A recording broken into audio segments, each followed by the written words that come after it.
Aujourd'hui, j'ai le plaisir, plus exactement, la voix d'Ambroise Paré a le plaisir d'accueillir dans son studio le docteur Catherine Altman qui vient nous parler de la méthode Child Space. Pas de traduction en français de cette pratique, car vous allez nous l'expliquer un petit peu plus loin au cours de l'émission.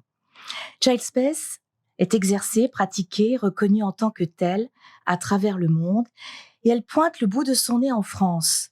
Je dirais même mieux, à petits pas, elle vient vers nous, en France. Nous verrons pourquoi et comment un peu plus tard. Aussi, un grand merci à vous, Dr Catherine Altman, de nous consacrer un peu de votre temps, nous offrir la primeur et nous permettre ainsi de découvrir en France Child Space. Si vous le permettez, je vais vous présenter. Vous êtes médecin, neurologue, puis avoir exploré les neurosciences et l'imagerie cérébrale pour observer ce qui se passe à l'intérieur de notre cerveau, vous êtes devenu psychanalyste. Alors, pourquoi Child Space, Dr Altman?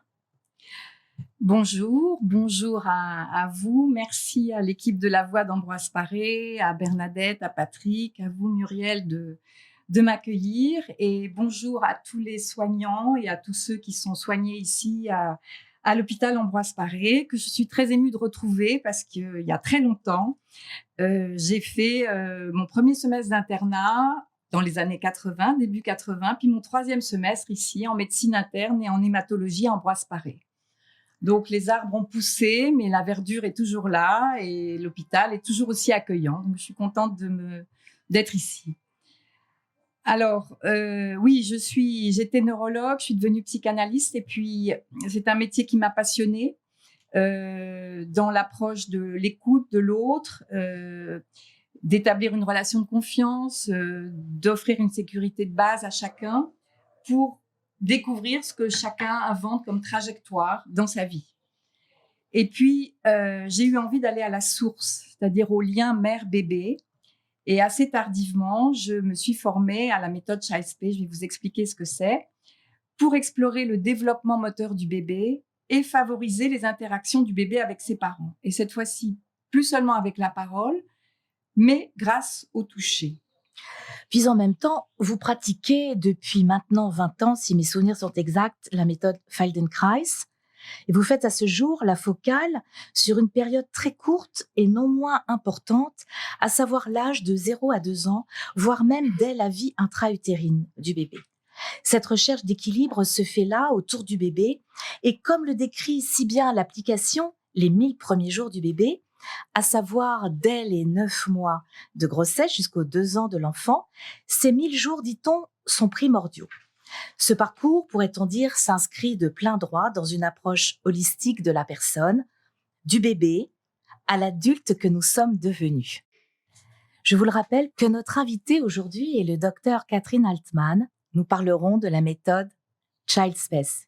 Et puis, comme je suis curieuse, Child Space, d'où vient cette méthode? Child Space, alors, vous me posiez la question d'où vient Child Space, cette méthode. Elle vient de la méthode Feldenkrais, encore un nom un peu compliqué.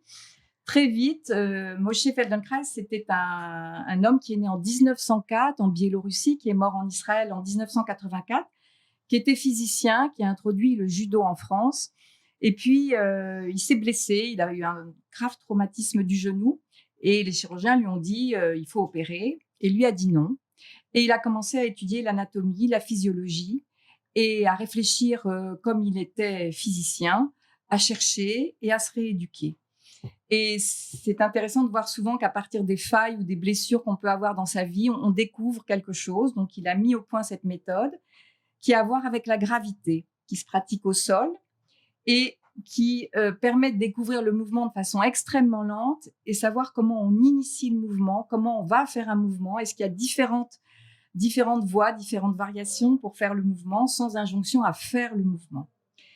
Et tout ça dans la joie, dans le jeu, avec un minimum d'efforts musculaires. Alors, ça tombe bien parce qu'on travaille avec son squelette dans le Feldenkrais. Et le bébé, il n'a pas de muscles, en fait. Enfin, il a des muscles, mais il n'a aucune musculature développée. Et donc, on s'est inspiré de cette méthode. Je vous parlerai de la pionnière de cette méthode. qui a donc adapté le Feldenkrais pour les bébés. Je vous raconte une petite anecdote tout de suite, ça permet de rentrer dans le vif du sujet. Je vois une maman qui vient avec sa petite fille de 6 mois. C'est son premier bébé, elle a 40 ans, elle a mis 10 ans à avoir ce bébé, donc elle est très investie. Et elle me dit, mon bébé ne bouge pas, je le mets sur le dos et il se retourne pas, il ne fait aucun mouvement, alors que les autres bébés dans la crèche bougent tout le temps, puisque les mamans comparent. Et elle me dit, par contre, quand je fais mes abdominaux le matin, puisqu'elle fait ses abdominaux chaque matin, cette maman, je vois ma petite fille qui est sur le dos et qui essaye de faire pareil et qui essaye de lever la tête pour s'asseoir, ce qu'elle ne peut évidemment pas faire. Donc, je dis à cette maman, mais c'est impossible pour un bébé, parce qu'ils n'ont pas évidemment les abdominaux qu'on peut avoir plus tard. Et pour s'asseoir, un bébé doit se tourner, doit prendre appui donc sur le côté et doit s'aider de ses bras, de ses mains, de son bassin pour pouvoir arriver. Et en général, il s'assied jamais frontalement, il est assis sur le côté. Voilà, donc c'est un petit peu voilà, une petite histoire pour illustrer comment on va travailler avec le squelette et c'est pas du tout une gymnastique. D'accord. Alors, merci pour cette précision et cette anecdote qui nous permet à toutes et à tous de mieux comprendre. Mais alors, qui a initié cette méthode pour les bébés? Alors, c'est une femme qui s'appelle Rava Shelav, qui était une élève de Moshe Feldenkrais, qu'elle a connue, elle avait 20 ans, et aujourd'hui, elle en a 82, et elle a développé cette méthode et elle a formé des gens dans le monde entier. Et quand j'ai fait ma formation avec elle à Amsterdam, j'étais la seule française, parce que c'est pas très développé en France. Il y a 3 praticiens Child Space en France, sont des femmes. Et par contre, il y avait des gens du monde entier, du Japon, du Brésil, de Russie, d'Afrique du Sud, d'Australie et beaucoup d'Europe du Nord et de l'Allemagne, parce qu'ils sont très, au niveau du bébé, de l'attention au bébé, ils sont plus développés que nous, plus attentifs, on va dire. D'accord. Alors, que peut-on entendre derrière cet écrin, cette bulle Child Space? N'y aurait-il pas un jeu de mots, un sens double caché? Racontez-nous, dites-nous, Oui, expliquez-nous. alors, c'est pas très facile. Child Space, tout le monde n'est pas anglophone, mais space, ça veut dire l'espace. Et il y a un jeu de mots avec pace, P-A-C-E, qui est le rythme. D'accord. Et en fait, l'idée, c'est de donner à l'enfant son espace de développement tout en respectant son rythme. D'accord. Donc, alors, il n'est pas question de le précipiter. Oui, et voilà, c'est le rythme a son importance primordiale ici en même temps que l'espace. Donc, en quoi donc la chanson de Leonard Cohen vient-elle faire écho à votre pratique? Y aurait-il un mot, une phrase qui vous touche plus particulièrement et qui viendrait de fait résonner lors de votre pratique de la méthode? La phrase suivante, extraite de cette chanson, I couldn't feel, so I tried to touch. Selon vous, y aurait-il un lien direct entre cette phrase et la méthode Child Space? Oui, je crois. Enfin, moi, ça m'a parlé quand j'ai entendu cette phrase au décours de ma formation. I could not feel, je ne peux pas ressentir, je ne pouvais pas ressentir. So I tried to touch, j'essaye de toucher. Et en fait, c'est vraiment ça, Child Space, c'est ce qui se joue entre les bébés et leurs parents. Parce que parfois, les parents peuvent être un peu démunis, surtout quand c'est leur premier bébé, mais ça peut être le second, le troisième, pour des tas de raisons. La mère peut être un peu déprimée, ou la charge est lourde, ou les parents dorment pas bien. Et c'est difficile parfois pour les parents de rentrer en connexion avec leur bébé. Parfois, les parents arrivent avec leur histoire de pays différents. Donc, pouvoir, avec ses parents, leur apprendre à toucher leur bébé, tout simplement. Certaines mères ont peur, elles ont peur de le casser, enfin, entre guillemets. Oui. Et ça va permettre à ces parents de rentrer en connexion avec leur bébé par ce premier sens, qui est le tact, le toucher. D'accord. Alors, peut-on dire, dans la suite de ce sens-là, que tous les sens sont activés lors de votre pratique, au cours d'une séance, par exemple? Oui, alors évidemment, la vue. Bon, le bébé, dans les premières semaines, il voit pas très bien. Il a une vision périphérique, mais il n'a pas une vision focale. Donc, quand je travaille avec les bébés, je m'approche du bébé assez près. Heureusement, maintenant, il n'y a plus le masque. Mais bien sûr, je lui parle, je le touche en même temps. Le bébé, il voit à 30 cm à peu près, c'est-à-dire quand l'enfant est au sein, il voit le visage de sa maman à peu près, 30 D'accord. centimètres. Bon, bien sûr, le bébé entend, il entendait déjà in utero, et on va travailler bien sûr avec tous ses sens. Quel serait, selon vous, au cours de la séance, le sens le plus sollicité? Alors, à part le toucher, ça va être un sens qui s'appelle la proprioception. Oh là, mot, Un mot un peu compliqué. Je vais vous en donner une définition assez simple que donne Alain Berthoz, qui est neurophysiologiste au Collège de France. C'est la perception du sens de position de nos articulations dans l'espace. Donc, c'est ce qui va nous permettre de bouger. Par exemple, si je veux attraper cette bouteille avec ma main gauche, il faut que je sache où est ma main gauche pour aller l'attraper.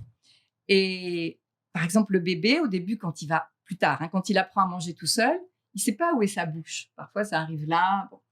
Donc, la proprioception, c'est très important. Par exemple, lors d'une rééducation, on a une fracture ou on a eu un accident neurologique et on est hémiplégique et on ne perçoit plus très bien où est sa jambe, où est son pied, comment le positionner, où sont les appuis.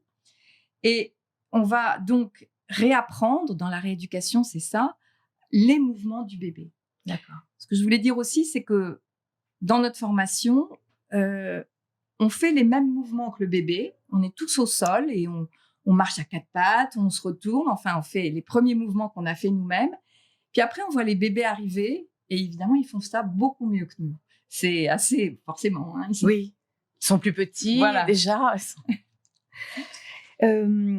Comment stimule-t-on les 6 sens? Oui, j'ai bien dit les 6 sens, car en plus du goût, de l'odorat, de la vue, de l'ouïe, le toucher, il y a donc la proprioception dont vous venez de nous parler à l'instant. Comment fait-on en réalité pour la solliciter, cette proprioception? Alors, on utilise un toucher spécifique. On commence par taper. Alors, ça s'appelle tapping en anglais, mais c'est des petits tapotements comme ça, très légers, dans un rythme régulier, apaisant.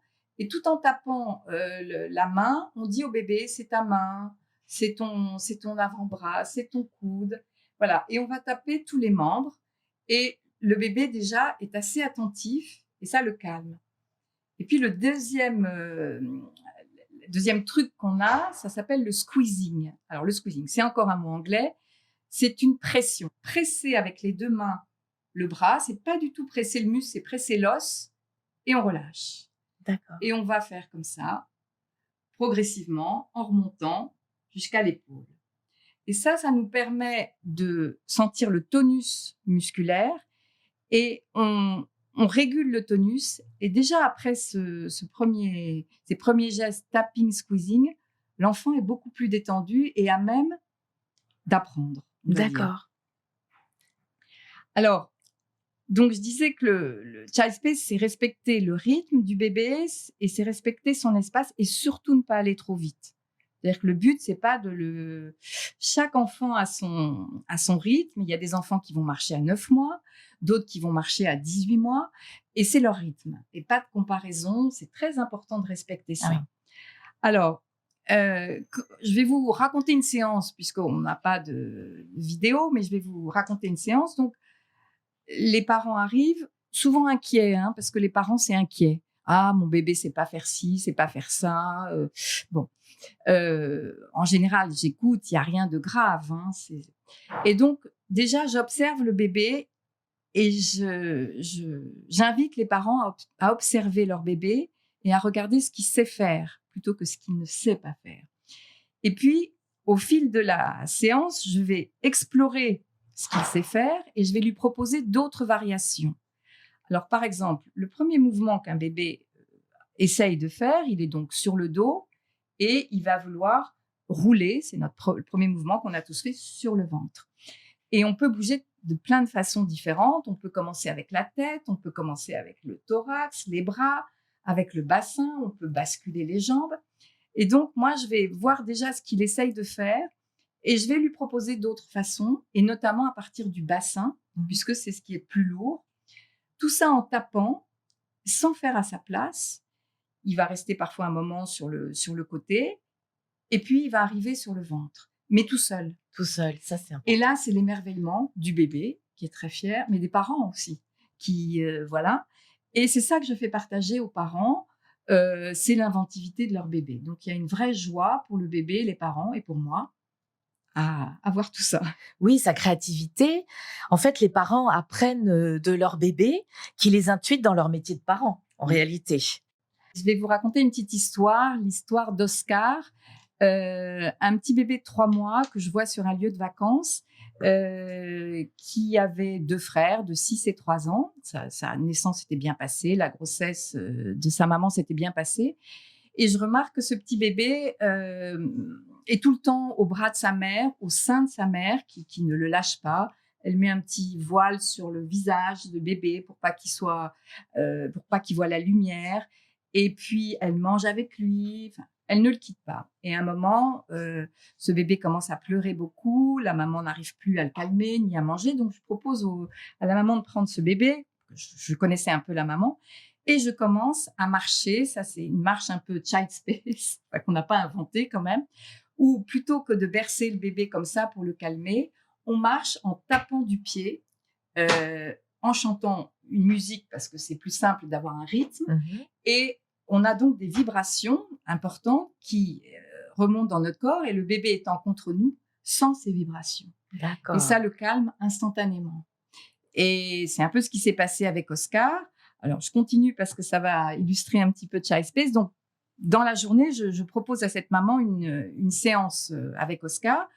3 mois, je le mets, il était chez lui, je le mets par terre. C'était la première fois qu'il était posé par terre. C'est vrai qu'on n'a peut-être pas l'idée de poser un bébé par terre sur le sol. Et là, il est comme agité de mouvements comme ça, ce qui est normal, un peu effrayé. Donc, je commence tapping, squeezing. Je fais la même chose à la maman. Parce que comme ça, elle ressent ce que ressent son enfant et après, elle lui fera. Et je vais l'aider à faire, l'initier. Et progressivement, voilà, il tourne sur le ventre tout seul. Et là, il est ravi parce qu'il découvre un autre horizon. Oui. Il regarde sa maman, il attrape un petit jouet. Bref, on revient sur le dos. Et là, sa maman, qui était un peu réticente au début, lui dit « Oscar, maintenant tu es sorti du ventre de maman, tu vas pouvoir explorer le monde. » J'étais extrêmement émue d'entendre cette phrase. J'ai rien dit, pas de commentaire, ni rajouté quoi que ce soit. Mais c'est ça, Child Space, en fait. C'est comment aider le parent à donner l'autonomie à son enfant sans crainte pour lui. Et le bébé, comme il est curieux, il va avoir envie d'explorer et puis de revenir à la sécurité de base, finalement. Parce même les ados, ils font ça. Ils vont explorer et puis, quand il y a une sécurité de base chez eux, ils reviennent chez eux. Donc, en fait, c'est cet aller-retour que les parents vont pouvoir donner à leur bébé. C'est fabuleux. Alors, quelle est selon vous l'essence de Child Space ? L'essence de Child Space, c'est la rencontre avec la gravité. Puisqu'on est dans le ventre quand nous sommes dans le ventre de nos mères, fœtus, on baigne dans le liquide amniotique, on flotte. Et puis, quand on arrive sur Terre, boum, on fait avec la gravité. Et il y a un film magnifique d'un échographiste obstétricien, François Farge, qui a filmé toutes les échographies, qui a ciblé quelques échographies de ces petits fœtus. Et on voit notamment 2 jumeaux. Et on voit comment un jumeau va aller essayer de toucher la bouche de l'autre, et puis l'autre se retire, ou il se cache, et puis ils reviennent. Et à chaque fois, le fœtus va s'adosser à la paroi utérine, parce que finalement, c'est son appui, puisqu'il est dans le liquide, il a cet appui qui le contient. Alors, quand on arrive sur Terre, voilà, c'est ce qu'on va essayer de développer avec Child Space, c'est les appuis sur le sol. Et à partir des appuis, c'est trouver une liberté pour explorer en toute sécurité et du coup tisser des liens. D'accord. Le docteur Catherine Altman a la courtoisie de nous faire connaître ce qui l'a fait vibrer dans son métier, sa passion, à savoir Child Space. À qui s'adresse Child Space d'ailleurs ? Alors, ça s'adresse à tous les bébés, à partir de 6 semaines jusqu'à 2 ans, c'est-à-dire jusqu'à la marche consolidée, ou plus tardivement pour les bébés qui ont un retard de développement. Alors, question qu'on peut vous poser. Pourquoi aider ou apprendre à un bébé à bouger? Il va bien finir par y arriver tout seul, non?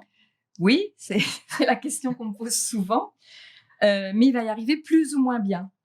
C'est-à-dire qu'un bébé, par exemple, peut être bloqué en position assise. Parfois, les parents font ça. Ils disent: «Regardez, mon bébé sait s'asseoir». Donc ils mettent leur bébé assis, mais en fait, le bébé n'y est pas arrivé tout seul et il ne sait pas sortir de la position assise. Donc il va pas pouvoir jouer, il va pas pouvoir prendre de jouets. Donc on va lui apprendre à basculer sur le côté, on va lui apprendre à passer par le quatre pattes pour justement ne pas être dans l'insécurité. Et le travail de Child Space, c'est pas apprendre des positions, c'est apprendre des transitions. Et Ah. c'est vrai que quand vous regardez un bébé, il est tout le temps en train de bouger. Voilà. Et surtout, ne pas mettre un bébé, par exemple, debout sur ses cuisses en disant: «Regardez, il a envie de marcher». Non, parce qu'il n'a pas de muscles dans les cuisses. Pas bon du tout, voilà. Donc, laissons le bébé bouger, mais en lui proposant des transitions. Alors, il y a une petite histoire que je vous raconte aussi. C'est un Rava Shelav qui s'occupe aussi d'adultes, voit un jour un homme de 40 ans arriver avec des douleurs lombaires. Enfin, il avait épuisé tous les médecins ostéopathes et il arrivait pour la voir. Et elle le voit marcher. Elle lui dit: «Mais enfant, comment ça se passait pour vous dans la cour de récréation? Vous jouiez au foot?» Il dit: «Ah non, non, non, je savais pas. J'étais dans mon coin, j'étais incapable de tirer de shooter dans un ballon». Et donc, elle va le rééduquer en lui apprenant à jouer au foot. Parce que finalement, on travaille l'équilibre et on travaille la coordination. Il n'avait pas ça. Et même un homme de 40 ans, parce qu'en fait, on est des bébés évolués, Oui. on peut réapprendre ce qu'on n'a pas appris enfant, et notamment la coordination et l'équilibre. Ça, c'est fabuleux. Ça veut dire qu'en fait, on peut avoir de l'espoir et continuer Exactement. d'évoluer. Quelles sont les personnes qui viennent pour accompagner ces bébés? Les parents, uniquement les Oui, parents? en fait, les parents, tous les gens ça peut être une nounou, ça peut être des grands-parents, ça peut être toutes les personnes qui s'occupent et qui ont envie de venir apprendre avec le bébé. Voilà, c'est ouvert à tout le monde. Et en fait, vous apprenez également aux accompagnants. Voilà, oui, oui, oui, tout à fait. Les parents, l'accompagnant repart avec non pas des exercices à faire, mais il va apprendre à apaiser son enfant et voir l'aider à bouger. Voilà, tout en jouant, surtout en jouant. Ah voilà, Voilà. c'est important le Oui. jeu, hein, on n'est pas dans de la compète, on n'est pas dans Voilà. la Mais performance. l'enfant, il apprend en jouant. D'accord. C'est vraiment ça. Et en fait, on peut imaginer que c'est un peu lui qui va donner, on parlait de rythme tout à l'heure, c'est un peu lui qui va donner son rythme. Vous adaptez le temps de la séance sans doute en fonction de Oui, en son fonction du état. bébé, de son âge. Et puis oui, on va peut-être aussi lui chanter des chansons. C'est ça. Ah! Donc en fait, ça veut dire qu'il y a bien de la musique, des instruments au cours de la séance. Chantez-vous parfois, quand je dis vous, vous-même, les accompagnants, comment ça se Oui. passe concrètement? Oui, oui, les chants font partie de la séance. Si le bébé commence à pleurer, par exemple, on propose à la mère de chanter la berceuse qu'elle lui chante d'habitude, ou de chanter avec elle, ou de lui proposer une autre chanson, et tout en continuant à travailler avec le bébé, parce que D'accord. il peut être un peu fatigué, mais voilà. Et l'enfant, tout d'un coup, est beaucoup plus attentif. Euh, Alors, Excusez-moi, est-ce que ça s'adapte à des séances collectives? Est-ce que plusieurs mamans peuvent venir toutes avec leur bébé, par Voilà, exemple? alors oui, ça se pratique. Moi, je fais ça avec 3 ou 4 mamans, 3 ou 4 bébés, si possible du même âge. Et c'est un moment très riche parce qu'il y a les interactions entre les mères, il y a les interactions entre les bébés, parce que quand les bébés commencent à bouger, ils vont voir le voisin, ils commencent à jouer. Et puis, justement, à la fin, on fait une grande ronde et justement, en tapant du pied, chaque mère porte son bébé.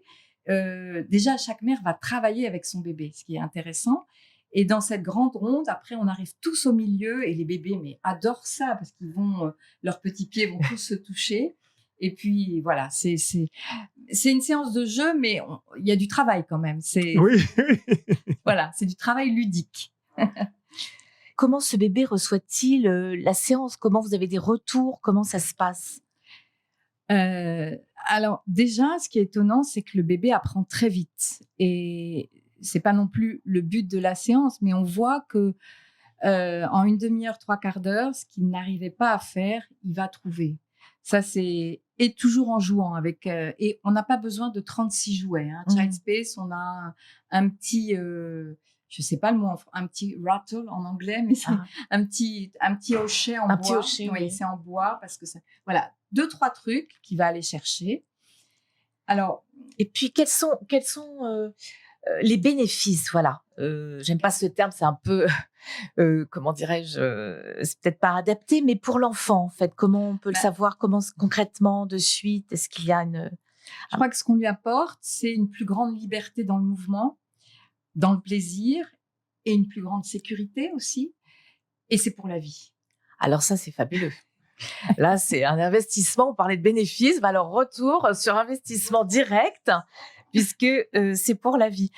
Comment se sent-il? Comment se sentent ses accompagnants? Déjà, je dirais que le bébé, à la fin de la séance, il est beaucoup plus détendu. Le tonus est plus fluide. Et puis, c'est vrai que dans l'après-coup, les parents, quand ils reviennent, nous disent, voilà, j'avais une mère comme ça, elle avait une petite de 1 an et demi qui passait 3 heures à l'endormir le soir. À partir du moment où elle lui a fait du tapping, squeezing, elle m'a téléphoné, elle m'a dit, c'est bon, elle dort tous les soirs. Bon, c'est pas magique, mais voilà, elle a trouvé ce moment d'apaisement, puis qui est un moment d'accompagnement avec la maman. Donc, voilà, les bénéfices, ils sont variés. Alors, tout à l'heure, je disais oyez, oyez pour les curieux, mais je pense qu'il y a pas mal d'oreilles qui vont traîner et qui vont être intéressées pour les jeunes parents, ceux qui savent et qui connaissent l'enfer des nuits blanches et hachées, entrecoupées. Alors, quelles sont les raisons finalement pour lesquelles les parents viennent-ils vous voir? Comment? Oui, c'est variable. Déjà, les parents qui sont premiers parents et qui ont envie d'être guidés, qui ont envie d'être soutenus dans cette nouvelle responsabilité. Ça peut être un moment de plaisir partagé quand il y a un congé de maternité, paternité, que la maman n'a pas envie d'être toute seule, quand le père a repris le travail. Ça peut être des grands-parents qui ont envie d'avoir des moments privilégiés avec leur petit enfant. Et puis, alors après, il y a des demandes plus précises. Un bébé qui a une plagiocéphalie, c'est-à-dire le crâne un peu aplati parce qu'il est toujours sur le dos. Ça arrive souvent. Donc, on va vraiment proposer à la mère de faire des séances sur le ventre sous surveillance, puisque c'est important qu'il soit surveillé. Quand l'enfant est hypotonique, quand il est hypertonique, quand il rampe de façon asymétrique, il y a des bébés qui rampent d'un seul bras, puis le reste traîne derrière. Voilà. D'accord. Et on va pouvoir un peu éveiller tout ça. Alors, nous voici bientôt arrivés au terme de notre entretien. Dr Catherine Altman, notre entretien au fil de l'eau. Qu'est-ce qui vous fait vibrer, vous, dans la pratique de cette méthode? Alors, c'est une bonne question. Moi, ce qui me fait vibrer, c'est de voir ces bébés découvrir le plaisir de bouger, voir ses parents émerveillés. Et on est donc dans la construction du lien. C'est vraiment ça. Donc, pour moi, c'est vraiment un plaisir fou et ça s'inscrit dans mon parcours de psychanalyste. J'ai pas travaillé avec des enfants en psychanalyse, je travaillais qu'avec des adultes, mais j'ai beaucoup travaillé sur le lien mère-enfant. J'ai accompagné beaucoup de mères enceintes qui sont devenues mamans après. Et chaque patient en analyse, il arrive avec son enfance, avec ce qu'elle a été, avec ce qu'elle n'a pas été. Et je pense que si on peut proposer de construire ce lien dès la naissance, encore une fois, c'est pour la vie. Oui. Et pour nous, qui ne sommes plus des bébés, je pense que ça nous permet on peut trouver nos appuis concrets sur la terre-mère qui nous porte, quelle que soit la façon dont on a été porté. Parce que parfois on dit, oh là là, tout s'est joué avant 3 ans, donc catastrophe si on n'a pas eu les parents idéaux, qui n'existent pas. Donc, voilà, comment on peut trouver nos appuis psychiques, nos appuis relationnels Et puis, à partir de là, explorer le monde en toute liberté et en toute sécurité. Oui. Ça, c'est fabuleux. Alors, en fait, je reprends. Tapping, squeezing, jouer pour la vie, sécurité. Comment vous dire? Un grand merci à vous, Dr. Catherine Altman, de nous avoir fait découvrir Child Space. Où peut-on vous retrouver? Comment, pour les personnes qui sont intéressées, vous avez un site, un endroit où on peut vous retrouver? Oui, alors c'est une plateforme en fait qui s'appelle Hello Tempo, H-E-2-L-O, Tempo, T-E-M-P-O, et après mon nom, Catherine Altman, A-L-T-M-A-2-N. Et a priori, si ça marche, on me retrouve. Et surtout sur ce site, il y a quelques vidéos parce que forcément, c'est bien de voir les vidéos de maman et de bébé. Ah, parfait. Merci infiniment. Nous allons, si vous le voulez bien, maintenant terminer et sortir de ce grand bain d'au fil de l'eau. Un grand merci à Patrick pour la réalisation de ce premier entretien d'une longue série à venir dans Au fil de l'eau sur votre radio La Voix d'Ambroise Paré.